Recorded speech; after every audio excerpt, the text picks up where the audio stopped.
Finally, I want to thank you, the people of Kasipul.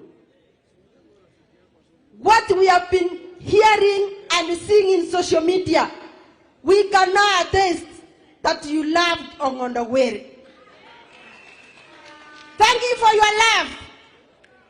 And to Baba, the Bible says, blessed are the peacemakers, for they shall see the kingdom of heaven.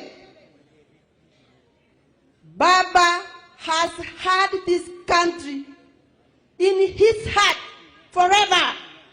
May he live to see the prosperity of our country. May you live many more years. We are praying for you, and we want God to protect you as he protects this country and the President of the Republic of Kenya.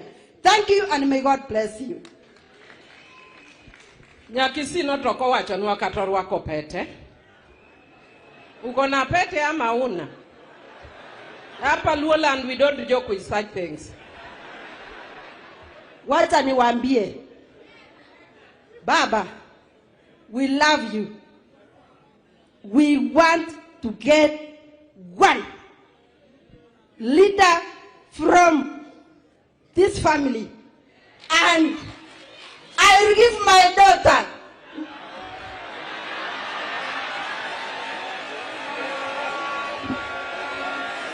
Sasa mimi pesa iko, lakini niko na wasichana wazuri, niko na wavulana, na nitapeana mmoja kuchafu. Asante sana. Umesikia hiyo msichana?